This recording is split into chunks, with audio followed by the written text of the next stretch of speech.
Hey everybody, welcome to Always Bored Never Boring. Long-time viewers will know I am a huge fan of Masters of the Universe Battleground. It's a really fun skirmish game, but it's also just a wonderful collection of miniatures from one of my favourite childhood franchises.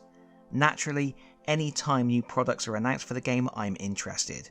So in today's video, I'm going to be looking at the previews for the Battleground Wave 5 releases, which are scheduled to hit retail in May 2023.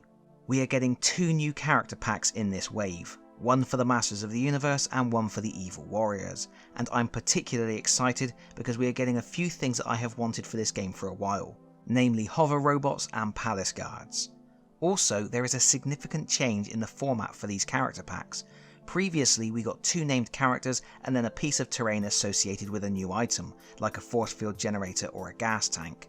This time around, both packs contain one character, two minion level miniatures, and no terrain. The manufacturer's retail price remains the same at €17. In the pack for the Heroic Warriors, we are getting Fisto, a character I have wanted since the start, and two Palace Guards, which are low-level foot sloggers. Basic troops were first seen in the Evil Horde faction, where they played an integral role in Hordak's tactics, but here the guards are being introduced as cheap, expendable support characters. We don't know the points cost yet, but it seems the idea will be you can drop them into your force if you want an extra body or two on the team but can't afford a hero, or if you want to make sure you outnumber your opponent or just want cheap units to hold objectives. In other words, they aren't essential, but they expand your options.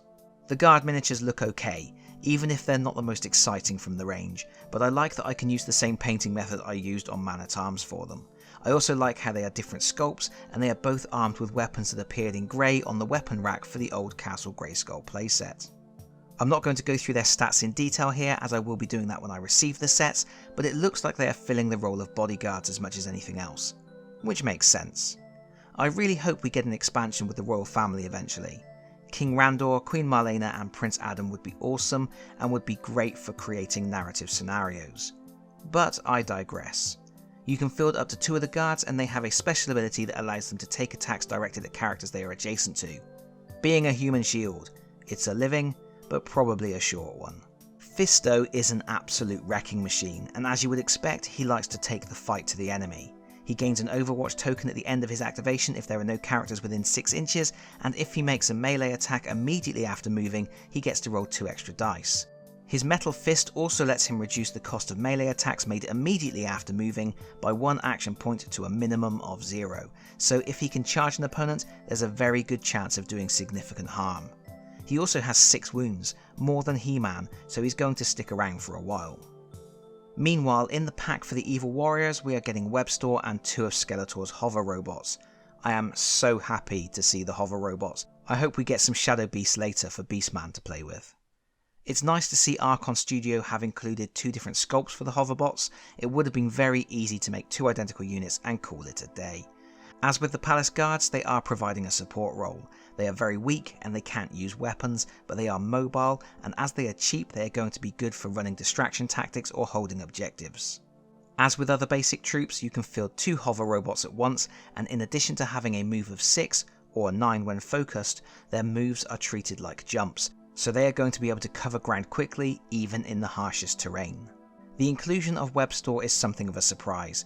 I recall the designer saying he had forgotten about Webstor when the game first came out, so I wasn't expecting to see the spidery warrior make an appearance, at least not for quite some time. I'm happy though, because Webstor is cool. He's very fast and mobile with the ability to make a 4-hex jump action that cannot be interrupted if he takes damage. He can also gain a special hidden buff which prevents him from being attacked or interrupted by characters that are more than 6 inches away. When hidden, he also gains 2 additional dice when making flank attacks. He comes armed with a power blaster that lets him make a free movement action after attacking. So there we go. This is obviously just a very quick look at what's coming from these expansions, but my initial impressions are positive. As much as I liked getting the new terrain features in the other character packs, I do feel there's even more value in these character packs with the inclusion of 3 units for each team.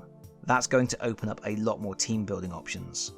And of course each pack will also include new equipment cards, which again adds dramatically to the team building part of the experience.